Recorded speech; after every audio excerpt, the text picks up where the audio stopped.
Hello everyone, सुप्रभात, वंदे मातरम, जय जैन, जय श्री राम। आज 10 नवंबर सुबह के 6:45 हो चुके हैं। लगभग 7 किलोमीटर का साइकिल का यह सफ़र तय करके मैं एक बहुत ही सुंदर एक पर्वतीय, समझ सकते हैं आप, पर्वतीय एक थोड़ा सा क्षेत्र है हमारे क्षेत्र का, वहाँ पर पहुँच चुका हूँ। सूर्य उदय हो चुका है और दिवाली आने की मात्र 2 दिन शेष हैं। और यह जो क्षेत्र एकदम बर्रा एरिया कहलाता है। बर्रा का अर्थात यह है कि जो खेती वाली जो जमीन रहती है उसमें पत्थर भी रहते हैं, लाल रंग के पत्थर। आप ये देखिए, इसको बोलते हैं बर्रीली जमीन। ये पूरा बर्रा का क्षेत्र है। यहाँ पर खेती जो सामान्य काली मिट्टी में जो होती है उसकी अपेक्षाकृत थोड़ा सा कम उत्पादन होता है, वह मेहनत ज्यादा होती है, क्योंकि पत्थर रहेंगे तो वैसे भी किसी भी जो भी अन्न होता है उसको निकलने में मेहनत ज़्यादा करनी पड़ेगी। इस वजह से यहाँ के जो किसान हैं उसको थोड़ा अधिक परिश्रम करना पड़ता है अपनी फसल को उत्पादन करने के लिए। सूर्योदय हो चुका है, जैसे मैंने बताया। कैमरा में उतना अच्छा दिखाई नहीं दे रहा होगा लाइट की वजह से, लेकिन आप मेरी चेहरे की रोशनी देख के समझ सकते हैं कि सूर्योदय हो चुका है। और आज मैं आपको पुनः एक बार एक हमारे क्षेत्र की जो नदी है थांवर नदी, उस पर मध्य प्रदेश के टॉप 25 एमपी के 25वें जो टॉप बांध है उसमें से एक बना हुआ है। लेकिन उसका जो पुराना स्वरूप है उसको डाइवर्ट करके नए स्वरूप में बांध बना दिया जाता है। तो जो पुराने स्वरूप में जो नदी रहती है वह थोड़ा थोड़ा पानी आता रहता है, जिसकी वजह से वो उतनी भरी तो नहीं रहती, फिर भी आंशिक रूप में कह सकते हैं हम कि जल भराव तो रहता है। आज वहीं मैं ट्रैकिंग करने के लिए आया और यह मैंने आपको बताया बहुत ही पसंदीदा स्थल है मेरा है। मैं लगभग पिछले बार मार्च में आना हुआ था मित्रों के साथ, और उसके बाद बारिश भर संभवतः आना हुआ नहीं, और ठंडी का मौसम वैसे भी बहुत ही अनुकूल रहता है। आपको वहीं ले जाने का मैं थोड़ा सा प्रयास करता हूँ। और जो यह बर्रा एरिया है यहाँ पर किसानों को अत्यधिक मेहनत करनी पड़ती है। चलिए आपको मैं दिखा दूं कि यहाँ पर हल रखे हुए, हल जो समझ लीजिए कि जो किसान का धन कहना चाहिए, किसान का सबसे बड़ा आभूषण कह सकते हैं हम, समझ लीजिए हल।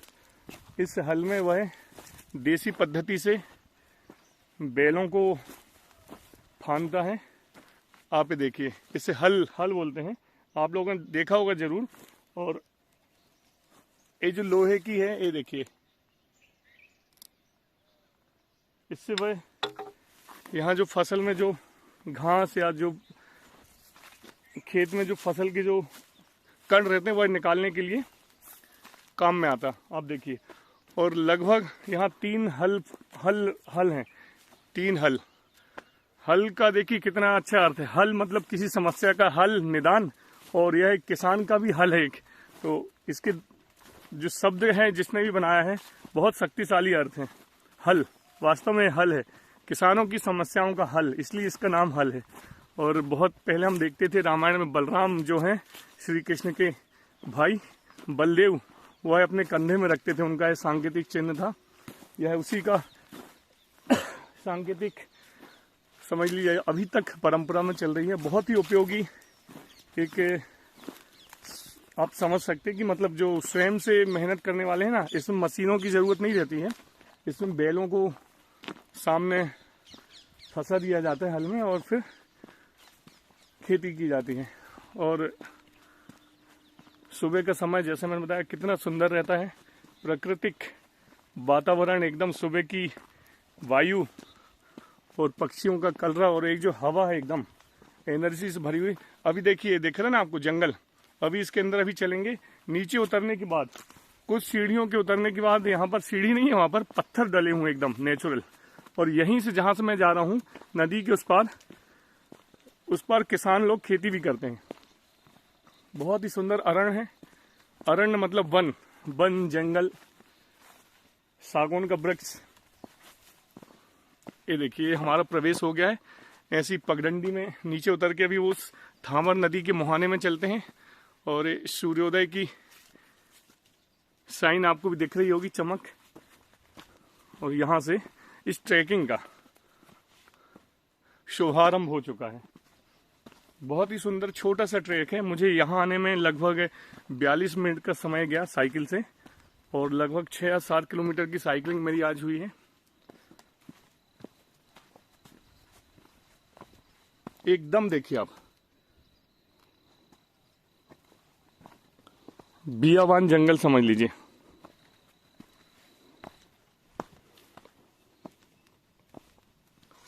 और सुबह सुबह जो, अरे वाह, मोर भी दिख गया भाई, मोर। यहाँ पर मोर भी देखने को मिला मुझे। चलिए मैं शांति से चलता हूँ।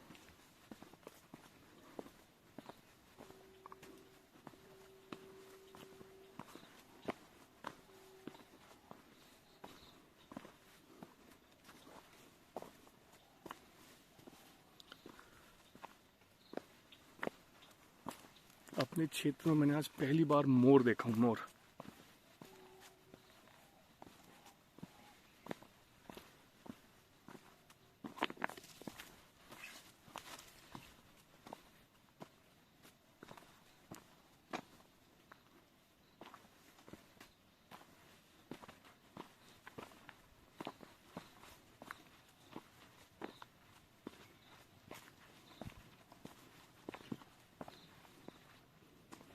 यही देखा था मैंने कहीं मोर, वो अंदर अंदर कहीं चला गया होगा। राष्ट्रीय पक्षी हमारा मोर, पहली बार देखा मैंने।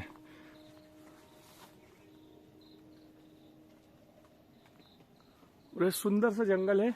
सुबह सुबह ठंडी की वजह से ओस बहुत रहती है रात में, तो पत्तों से वह एकदम टपक रहा है, उसके झरने की आवाज आ रही है एकदम।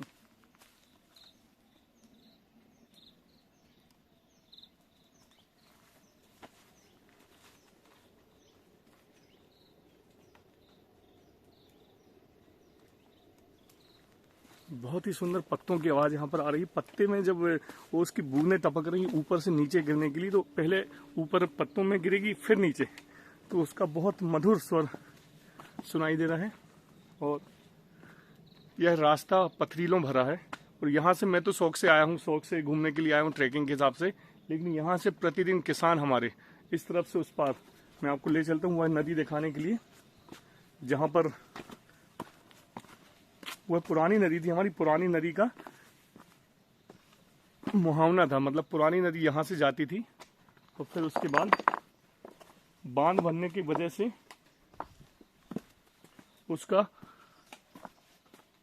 उसकी दिशा बदल दी गई। ऐसा है हमारा आज का सुंदर सा ट्रेकिंग, आपको दिखाते हैं, चलते रहिए आप। देखिए मैं किसानों की बात कर रहा था, और यहाँ पर राम नरेटी हमारे स्थानीय कृषक हैं। यह धान लेकर आ रहे हैं, आप देखिए, यह धान हाथ से काटी गई है। हाथ से धान जो काटते हैं तो किसानों को पराली जलाने की आवश्यकता नहीं होती। अपन पराली नहीं जलाएं जब हाथ से काटा तो नहीं, लेकिन आप हार्वेस्टर से यदि कटाई करते हैं अपने खेतों में, तो वो थोड़ी ऊंची से काटी जाती है। इस वजह से पूरे भारत में, दिल्ली में अभी जो ज्यादा चल रहा है एनसीआर में, वहां पर पराली जलाने का काफी विरोध हो रहा है सरकार के द्वारा, लेकिन कोई ऑप्शन नहीं है। लेकिन जो हमारे मेहनत का किसान है, आप देखिए, यह जो धान है यह इन्होंने हाथ से काटी होगी, निश्चित सपरिवार सब मिलके, ठीक है ना। उसके बाद ये बोझा बोलते हैं इसको, दोनों तरफ बोझा को इन्होंने टांगा है। इसको घर में ले जाके रखेंगे, और फिर शायद इसका हार्वेस्टिंग वो जो ट्रैक्टर के द्वारा होती है उससे, या फिर बैलों को घुमा घुमा के करते हैं। बैलों से गाहनी होगी तो इसमें जो पेरा निकलेगा, मतलब धान अलग हो जाएगी, इसके बाद जो चारा निकलेगा उससे बोलते हैं पेरा। वो पेरा यह मवेशियों के खाने के काम में आता है। मवेशी इसको खाते हैं, तो उनको एक तो खाने पीने की समस्या जो है वो खत्म हो गई। बढ़िया एक धान का जो पेरा रहता है नमी वाला रहता है, शीत वाला रहता है, इस वजह से उपयोग में आ जाता है।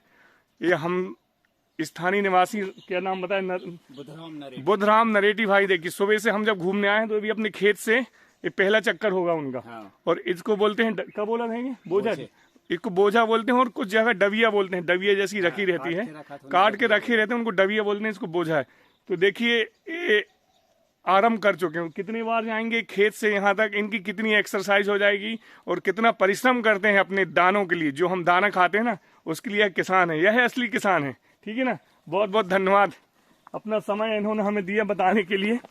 और मैं तो अब जैसे आता ही रहता हूँ, बड़ी अच्छी बात लगी कि देखिए देश इस टाइम में पराली की समस्या से जूझ जाता है। धान की जब फसल आती है तो खेतों में आग लगा दी जाती है, जिससे कि काफी पॉल्यूशन होता है पक्षियों तक को सांस लेने की, और मनुष्यों को दिल्ली की हाल आप देख रहे हैं। ऑल ईडी1 जो रहता है कि अलग अलग नंबरों की, ऑड इवन जिसे बोलते हैं, अलग अलग नंबरों की आपके वाहनों को अनुमति दी जाएगी, बाकी आप बंद रखेंगे। और यहाँ मैंने बोला उनसे कि हमने मोर देखा, उन्होंने बोला बिल्कुल देखा होगा आपने, यहाँ पर है। बहुत ही आज अच्छा लगा, पहली बार जीवन में मैंने अपने क्षेत्र में मोर देखा भाई। तो देखिए कितना सुंदर नज़ारा है। और यहाँ पर वास्तव में पानी जब ऊपर से टपक रहा है, प्रत्येक वृक्ष से ऐसी आवाज़ सुनने को आ रही, टपकने की आवाज़, बिल्कुल पानी की बूंदें, जैसे बरसात का मौसम चल रहा, ओस की बूंदें जब ऊपर से नीचे गिर रही हैं तो उसका ही अलग ही मज़ा है। बस हम पहुँच ही चुके हैं अपने मेन डेस्टिनेशन में, जिसको मैं आज फोकस करके रखना चाह रहा हूँ कि नदी जब बनती है, नदी में जब बांध बनते हैं तो पुरानी नदियों को थोड़ा सा डाइवर्ट कर दिया जाता है या फिर उनको रोक दिया जाता है, नया एक रूप बना दिया जाता है। लेकिन पुरानी नदियों का जो बहाव क्षेत्र है वो यथावत वैसा ही रहता है। आज उसी ओर आप लोगों को घुमाने का थोड़ा सा मन हुआ, और इस वजह से यहाँ भी मुझे आने का बहुत मन रहता हमेशा, और मुझे भी सौभाग्य मिला। और जैसे मैंने बताया आपको, मैंने मोर देखा, जंगल में मोर देखा। किसने देखा यह कहावत, लेकिन मैंने आज देखा भाई। मोर को नाचते हुए नहीं देखा, लेकिन वो मिल ही गया। ये देखिए बहुत सुंदर सुंदर नज़ारों के बीच में हम रहते हैं। मात्र साइकिल से आने में मुझे यहाँ 40-42 मिनट लगे लगभग, और यदि मैं अपने 2 पहिया वाहन से आऊँ, बुलेट से आऊँ अपनी, तो यहाँ आने में मुश्किल से 5-7 मिनट लगते होंगे। और यह है थावर का किनारा, बिल्कुल मैं पहुँच चुका हूँ। लगभग मैं पहुँच चुका हूँ। आप भी देखिए,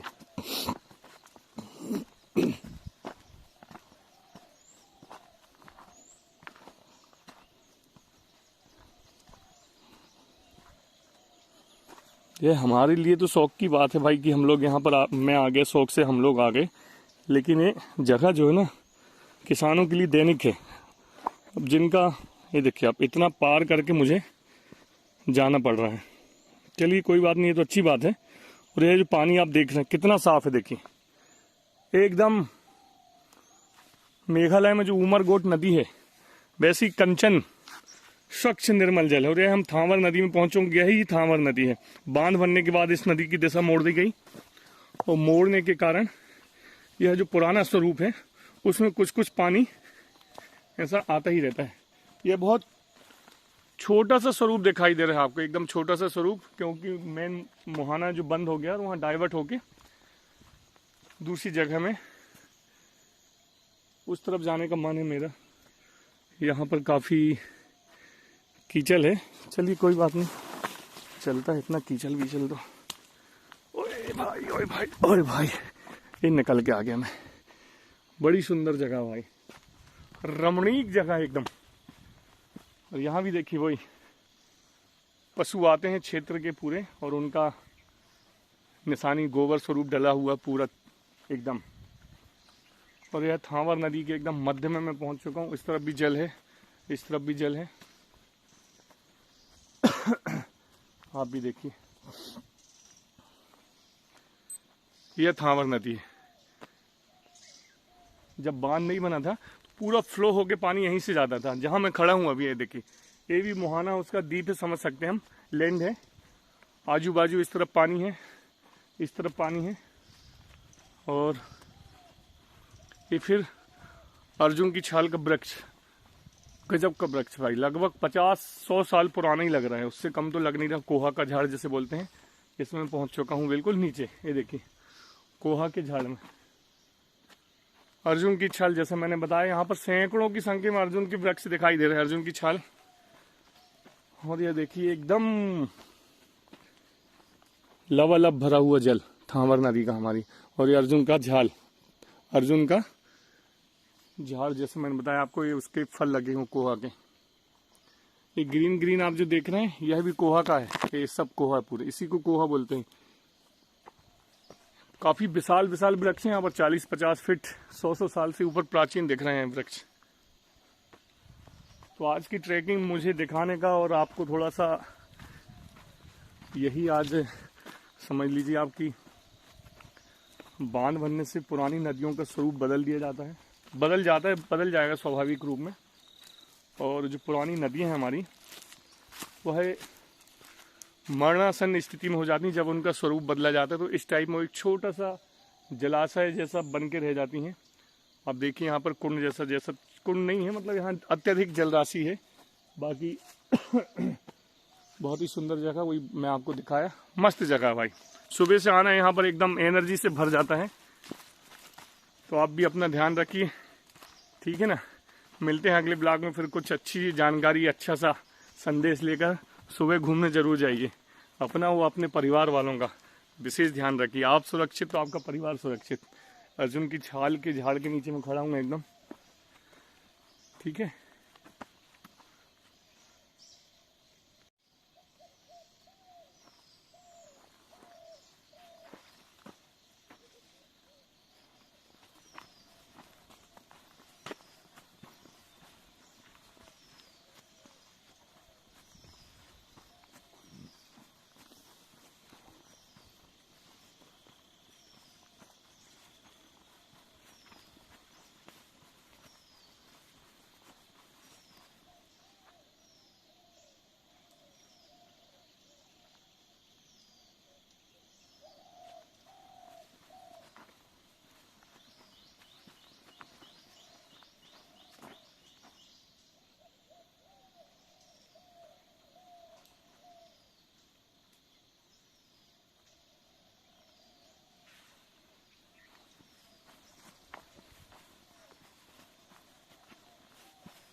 सुप्रभात मित्रों, सादर जय जिनेन्द्र, वंदे मातरम, जय हिंद।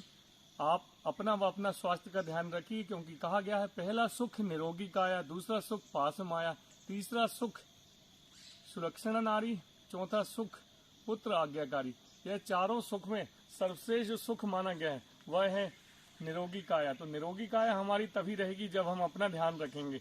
सुबह से थोड़ा बहुत एक्सरसाइज करिए, शरीर का ध्यान रखिए, अच्छा खाइए, अच्छे विचार लाइए, किसी के बारे में बुरा मत सोचिए। ये सब चीजें हम दैनिक क्रिया में करिए तो हम भी स्वस्थ, हमारा परिवार भी स्वस्थ, ठीक है ना। एकदम स्वच्छ, साफ और खनिज पदार्थों से भरा हुआ है जैविक जल। देखिए आप, ये देखिए,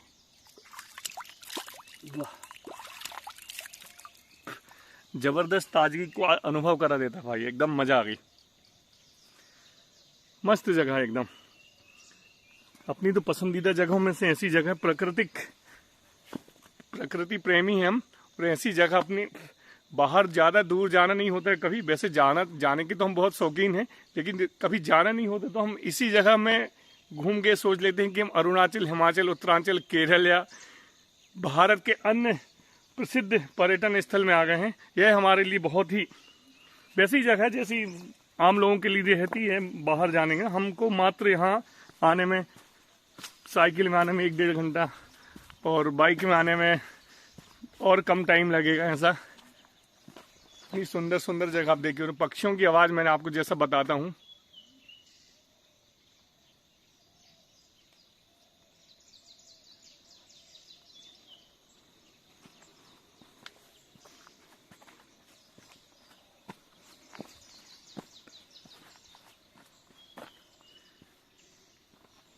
इतना मधुर कलरव सुनाई दे रहा है, इतना मधुर, जैसे कि वो बड़े से लाइटिंग वाले वो पोस्टर बना देते हैं सीनरी वगैरह, और उसमें पीछे से एक साउंड लगाते हैं पक्षियों का।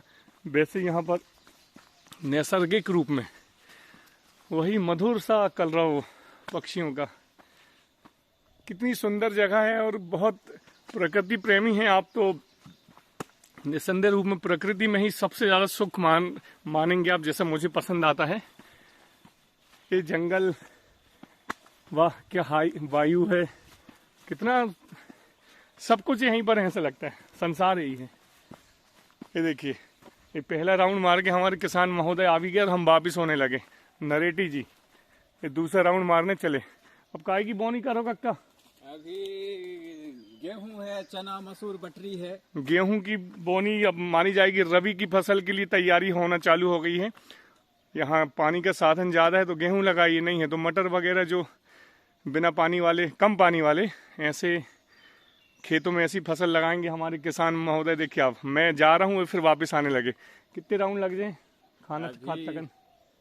मतलब शाम तक 8-9 राउंड लग जाएंगे। और फिर 3 राउंड मार के फिर बैठ जाओ घर में। हाँ, फिर उसके बाद दूसरे काम करेंगे। फिर सुबह सुबह क्या थोड़ी मौसम अच्छा ना, धूप नहीं है तो जितनी जल्दी जल्दी हो जाए सोच रहे हैं फटाफट कम धूप में काम कर लें, और इतना थोड़ी चढ़ाई चढ़ना फिर उतरना। अभी 10-11 बजे से बोनी चालू कर देंगे। बोनी कर रहे हैं? हाँ, बोनी भी लगी है, बटरी की। बटरी की बोनी भी चालू? हाँ। चलो, मतलब दोनों काम देखिए, धान भी रख के आ रहे हैं अपने और फिर बोनी चालू हो जाएगी बैलों से, है ना? हाँ, बैलों से बोनी। जो आपको बताया था ऊपर 3 हल रखे हुए हैं, वैसे ही हल में इनके खुद के निजी बैल होंगे, उनमें यह किसान बोनी करेंगे। और ऐसे किसानों की आवश्यकता तो है, लेकिन थोड़ा सा टाइम लगता है और परेशानी तो है, साल भर आपको बैलों को पालना पड़ता है। और ये देखिए, जो पलारी की समस्या ऐसे किसानों के द्वारा समाप्त होती है। बैलों से आप बोनी करते हैं तो बिल्कुल नीचे से कटाई करते हैं। हाँ। धान की जो कटाई है ना एकदम जमीन से, तो उसको जलाने की आवश्यकता नहीं होती है, जलाने की जरूरत नहीं पड़े अपन लोग जलाते नहीं, ये लोग जलाते नहीं। देखो, लेकिन जो हार्वेस्ट इसलिए नहीं जलाते कि पौधों को जो पोषक देने वाली जो कीट होती है वो जलने से नष्ट हो जाती है, इसलिए नहीं जलाते हम लोग। देखो, जलाते नहीं, अच्छी बात है। ये संदेश है समस्त भारतवासियों के लिए, लेकिन अपनी अपनी थोड़ी अनुकूलता देखते हुए काम करना पड़ता है। यह तो कर ही रहे हैं सर। यदि आप लोग भी थोड़ा सा ऐसा करें इनके जैसा तो अच्छा रहेगा देश के लिए और हमारे जलवायु वातावरण के लिए भी। और 1 किलो में एक का कहते हैं अपन, इसको कांवर बोलते हैं। कांवर बोलते हैं। वही जो एक थे ना कांवर, अपने माता पिता को, हाँ, श्रवण जी थे, उन्होंने वो इसी कांवर में यात्रा कराई थी। ऐसे हमारे नरेटी जी हैं। कितना वजन हो जाते दो ही तरफ मिला के? इसमें 10-10 किलो ज्यादा नहीं, ज्यादा हो जाती है। ये 25 से 30 किलो की वजन एक साइड में ना? हाँ, दोनों तरफ में, दोनों मतलब एमएन मिला के 25 किलो वजन। हाँ, इसमें 10-10 किलो लगभग एक औसत बता रहे हैं आपको। एक इस कांवर में 25 किलो का वजन खेत से उठा के घर ले जाते हुए पूरा वजन अपने कंधों पर, और इसी कंधों में एक कंधे में वजन धान का, देश का, दूसरे में अपने परिवार का वजन उठाती हूँ हमारी नरेटी जी। फिर अगली जब फसल इनकी तैयार होगी बटरी, फिर से हम मिलने आएंगे आप इनसे, ठीक है ना? ठीक है ना? तो मैंने बताया हमने यहाँ पर मोर भी देखा, लेकिन वीडियो में उस टाइम में कैप्चर नहीं हो पाया। फिर से मैं शांत चलूंगा, प्रयास करूंगा कहीं दिख जाए तो। चलिए आइए देखते हैं, अपने भाग में होगा तो देखेगा, नहीं होगा तो मैंने तो देख ही लिया हूँ।